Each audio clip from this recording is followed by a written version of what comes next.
Today's review is going to really be solely about this Sony MDR-1A.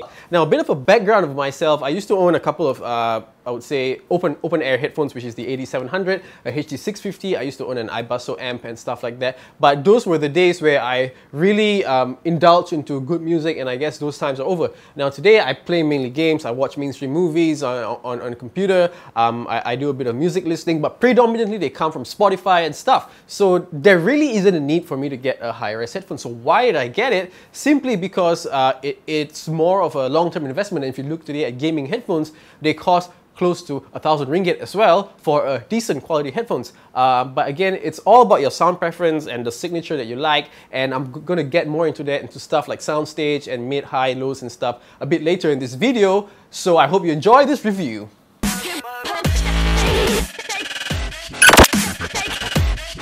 Well, the Sony MDR-1A comes with a pretty huge box, and inside the box, you're going to find tons of stuff. Well, not tons of stuff, a couple of stuff. Like, you're going to get a really nice, grand-looking box and nice plush and stuff. Obviously, you're going to get the headphones as well in it, and you're going to get two extra cables actually. And you can actually upgrade your cables to Kimber cables because these are detachable cables. So you can upgrade to a more expensive cable. If you have a really sensitive ear, you get a knack for custom cables that you can order Kimber cables as well. You get a pouch and you get an official 1-year Sony warranty if you buy it from a Sony official store. Now, I'm not so sure when it comes to buying it online, but you need to check with your vendor or the merchant if you get an official warranty from Sony Malaysia as well. So build quality wise, obviously the Sony MDR-1A, I'll give it a 4.5 out of 5 actually if I were to rate it, because of the fact that even the finishing is really nice. The leather or PU or whatever you want to call it, it's much on the softer side. It's not that stiff. And even though I have a bit of reservations when it comes to its durability, I would think that most audiophile headphones are not meant to be robust, or obviously not waterproof and stuff. They're meant to be used indoors or even in controlled environments. The other thing is that I would suspect that the MDR-1A might peel off over time when it comes to the paddings and everything. So Sony might have a replacement, and that's what Sony's official told me, saying that, hey, just in case if the padding were to come out, you can actually replace it at our Sony store, which is, I think, in the Curve, and one more, I can't remember exactly where. So the other thing about the Kraken, which I used to have before, the clamps are a little bit too tight, and compared with how the Sony was built in a way where you can actually open it this way. So I think it gives you a bit more of headroom when it comes to listening, and it gives you a bit more of a looseness. I don't know the audio terms exactly for it, but I think overall construction-wise, the Sony... The thing with headphones, audiophile headphones, they come in two different variants. In a nutshell, in terms of characteristics or the types of headphones, obviously you first have the open cans, which is obviously called an open headphones. The Sony is actually a closed can, which means you get a bit more of isolation and you don't get a wider soundstage. Now, when it comes to soundstage, most of us tend to get a bit more confused what soundstage really is. Now, I have my own interpretation of soundstage. It's really hard to put it in words or to make everyone understand soundstage, but to simplify things, imagine if you're in an orchestra hall and you are sitting in, say, third row. Okay? When you're sitting in the third row, or say, even backwards, you have this vision. You can actually see all the orchestra players. Now, you have this very wide vision and you can hear all the orchestra players playing, from the guy playing the guitar, the guy playing the flute or drums, or even singing or whatever. So you can hear everything. So it's as if you're having a wider perspective, but based on your ears. The thing about closed cans, what it does, it has a less wider or narrower soundstage, which means that things are a bit more focused, which I think why most DJs today actually use closed cans, because they get a bit more detail, they get a bit more of a monitoring sense, like how studio monitoring speakers work.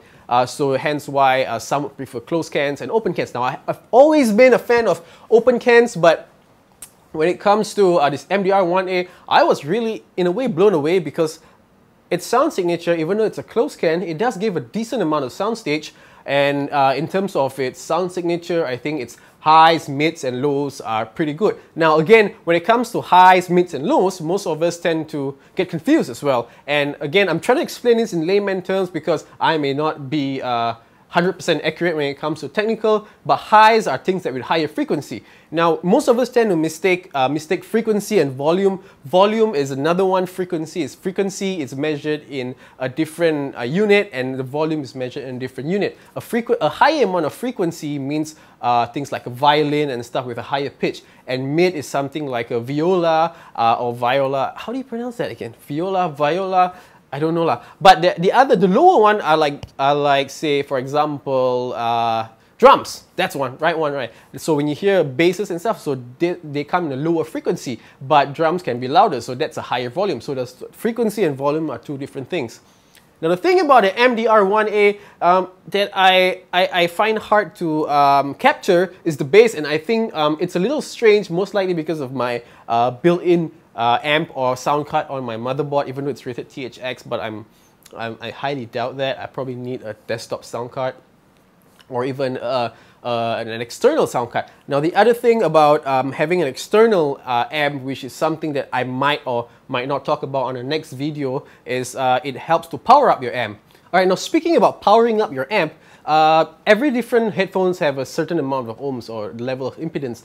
Usually for a PC or an iPhone or a tablet and stuff, anything below 50 is pretty easy for you to maximize the audio quality of a particular audiophile headphone or a high quality headphone. Now anything above 50 ohms, you probably require an amp or a digital analog converter or a sound card or a better sound card or a better amp and stuff like that to power it up. Now the good part about the MDR-1A is because it only consumes about 48 ohms, so it's pretty easy in terms of powering it up. So you can just power it up anywhere, like say maybe even on your phone or on your tablet or on your PC and stuff like that. So it's pretty straightforward. It gives you a direct connection from your PC to your headphones. You don't need an amp for now, unless you want to invest it to probably boost the performance. I'm not too sure how much differences it will do. I'm pretty sure it does. There are tons of amps out there which you could check out, and I'm pretty sure amps cost about 200 to thousands of ringgit, so prepare your cash, man. Now the other thing about open and closed cans, which I didn't actually talk about, is the amount of isolation that you get.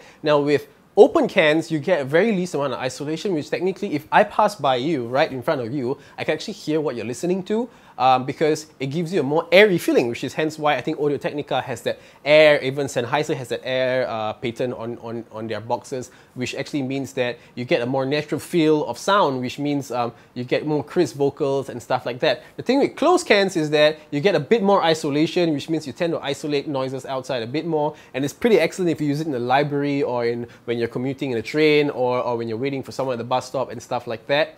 So that's another difference about open and closed cans. Now when it comes to gaming, I play a lot on Steam and stuff, and I played Counter-Strike. Obviously I played Mafia 3, Grand Theft Auto, and even games like Rust and things that require push-to-talk gaming. And the good part about the Sony is that it actually gives you an additional cable which has a built-in microphone in it, which I didn't mention when I was talking about what does come in the box, and that's really nice. But I doubt the quality of the mic, and if you're really into live broadcasting or recording games and stuff, I would advise you to get a condenser microphone, because that would help you a ton more, and it helps from you trying to pull that cable off your neck and trying to put it close to your mouth, because it's not a mic that comes from the headphone cup. It comes from the wire, so you got to make sure it's close to you all the time, and that is quite inconvenient. The other thing about my old Kraken against the new Sony MDR-1A is given the fact that the Kraken tends to give out a much louder thumpy bass that's a bit artificial over time, and that tends to irritate the ears a bit more. Some of you might not have some, I would say, sensitive ears, but I tend to spot things like that. But again, the bass, like I said earlier on the MDR-1A, it's a bit more mellow, but I would say it's a bit more solid, and I guess with an amp I would probably get more out of it. I'm not too sure about that. I guess if you have any comments or anything like that, do not forget to leave them below. I would leave some links for reference in the description below as well, so that you may find additional information on other sites as well. And do not forget to subscribe, man, and do not forget to share the video if you feel that it's helpful to you. It might be helpful to somebody else who's looking for a headphone or looking at this specific model. And thank you so much for watching, and I will see you next time.